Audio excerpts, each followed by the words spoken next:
As far back as I can remember, I have loved cloth. I just love touching cloth. I love the feel of it. When I was a baby, it was my blanket. It was my comfort. It had satin edging on it, and that was really my favorite part. As I got older, it was all cloth I was drawn to. I just loved cloth, and like anyone who grew up in the 50s, this led to an experience in school that we called home economics. In home ec, I learned how to sew. And once I learned how to sew, a trip to the fabric store was pure joy for me. I just loved seeing all the cloth, all the patterns, the colors, all the things this cloth could become, all the possibilities. As I got a little bit older, I took a journey through the needle arts. I learned how to needlepoint and cross stitch, but those things didn't really fulfill me. In my early 30s, I heard about a class at the local arts cooperative in hand weaving, and so I signed up. And at the first class, I was hooked. I loved weaving. And when I realized weaving then led me to this question that I'd had as a child, but I didn't know how to ask. And that question was, how do you make cloth? How do you make this? And I'm still asking that question. So how do you make cloth? You need a loom. You need a device that tensions string and makes patterns. And when you're a weaver, you're then in control of all the design elements. You decide what the cloth will become, the color, the fiber, the texture. I just loved it all. And as a weaver, I then had to acquire a loom or two, your upstairs loom, your downstairs loom. You need the yarn, the stash that goes along with weaving. And so weaving became my passion. You could say it became my addiction. And this is kind of funny because I help people who have addictions for a living. It's my training as a psychotherapist. And so at this time in my life as a new weaver, I had little kids, and during the day I did my mom thing. I helped get the kids off to school, but once I got them out the door, it was my time to weave.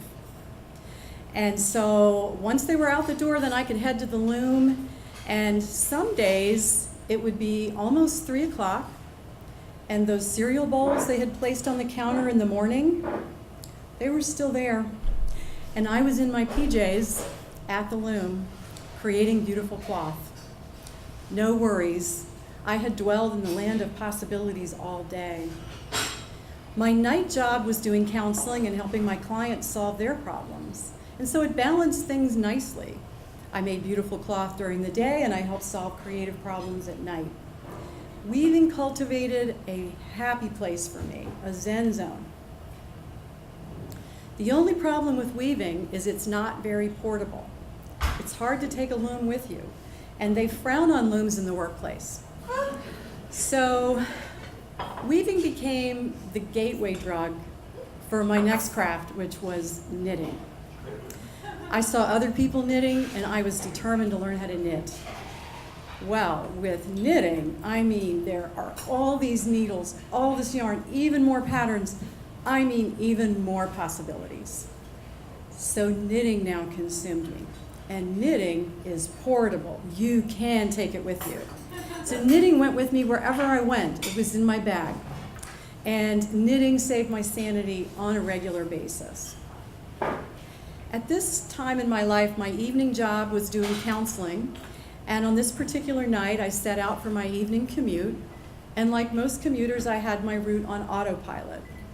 But I also had my knitting right beside me because addicts have to protect their supply. My route always had traffic, but tonight was different. And tonight the traffic was exceedingly heavy. And as I got off 495 to my side road, it was now gridlocked, bumper to bumper traffic, hardly moving and so frustrating. And so I, wanting to be both productive and relaxed, spied my knitting, and when I was stopped, I picked it up and I would knit a few stitches. And then the traffic would move, so I would drop it and drive, and then we were stopped again. And with thick yarn and size 11 needles, you can cover some territory. And I was getting somewhere, at least with my scarf, which was going to be amazing. So on it goes like this: start, stop, and finally we come upon the source of the gridlock traffic. Ahead of me, in the left lane, my lane, is a dead, stalled car. Just stopped, just sitting there. To my right are all the uptight, angry people. You know, the people who lined up miles ago. They're gripping the steering wheel with those squinched faces. And by God, they are not gonna let me over. So I sized up the situation, and I did what anyone who's almost late for work would do. I just winged around the double yellow line. Just got in front of the stalled car, and now I'm stopped. And so I returned to my knitting. All of a sudden, there's a loud rap at my car window, and I look up, and there's an angry police officer glaring at me. I roll the window down, and the officer says, "Hey, what's with that?" And I, peering over bifocals knitting, says, "I'm sorry, officer, is there a problem?" He said, "You can't do that. You can't cross the double yellow line." And I said, "I know, but you look at the traffic. I had to get around." Now he's getting angrier. He's about to blow a gasket. And he says to me, "It is against the law to cross the double yellow line, and I can write you a ticket." Suddenly, I realize I'm so zenned out, I'm knitting and driving, I'm defending my scofflaw driving to a police officer, and I'm about to be in big trouble. The headline would read, "Respectable psychotherapist ticketed for knitting and driving." Seen weaving down the highway.